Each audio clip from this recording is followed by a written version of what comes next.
player. Trae, this is the first time the Hawks have held a team under 90 points since 2021. So Damn. it's been a little bit. Just how much, when you guys are playing that well defensively, does that help you guys Uh, I don't know. That's a good question. Can you repeat that question again? The end.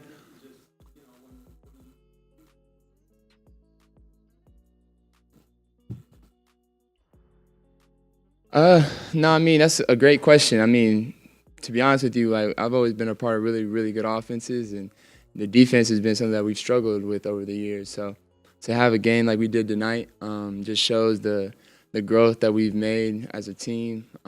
Coaching staff, coaches are always on us about that end and making sure that's our priority because at the end of the day, we're going to score. No, I mean we didn't score tonight.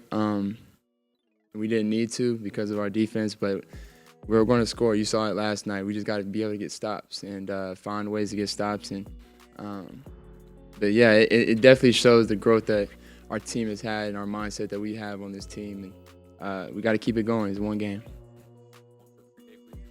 For sure, for sure. I mean, I don't really want to give Spo any, whatever, but I mean, I feel like he was helping me trapping with the switches and things like that. Like they were waiting till the last second to trap, and I was able to find guys in the crease or hit Karras. And Tyler got a steal on one of my passes out that he was trying to help, and ended up missing the three. But that was really what I was looking for when I got to switch. I was waiting because I knew they kept inching closer and closer to me, like they were about to go trap me, and so I was just kind of trying to set up the behind the defense, what I wanted to see whenever they did come trap. So, yeah, it makes it way easier whenever you have guys like Karras and George who are aggressive, and whenever they get the ball, they're not hesitant at all. And even T-Man tonight hit a big three, and the one that he could have even hit another one to seal it. I thought it was a great shot, and I mean, they're gonna fall in because they know that they're gonna get those and they expect to get those passes. So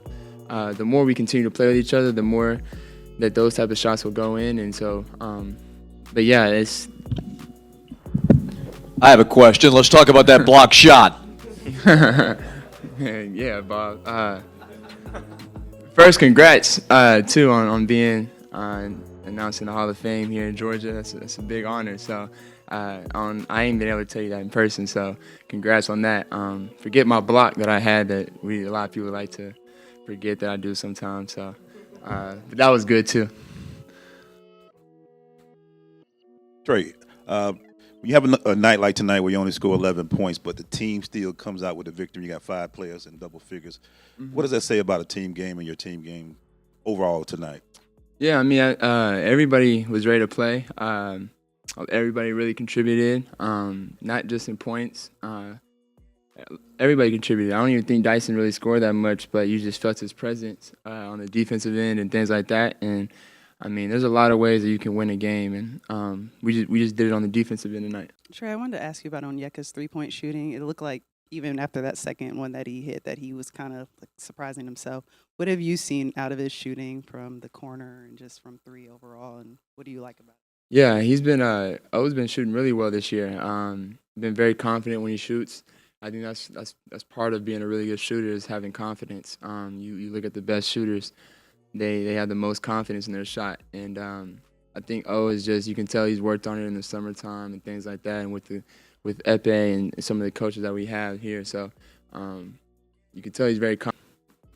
Kind of touched on a few things already, but I was going to ask, how valuable is it to have some of those veterans that are coming off of the bench and can kind of add some energy right away offensively? I mean, it definitely helps. Like I said, their experience, even though they've been on a few teams, they've done really well in this league. So they bring a lot to our team, all three of them, and even though they don't bring necessarily the same thing, they all contribute, and that's what we're going to continue to need from them because, they're a big part of our team now. Trey, we know you're a talented passer, but we see your behind-the-back pass a lot. Just want to know what goes into making that decision to go with that kind of pass for you.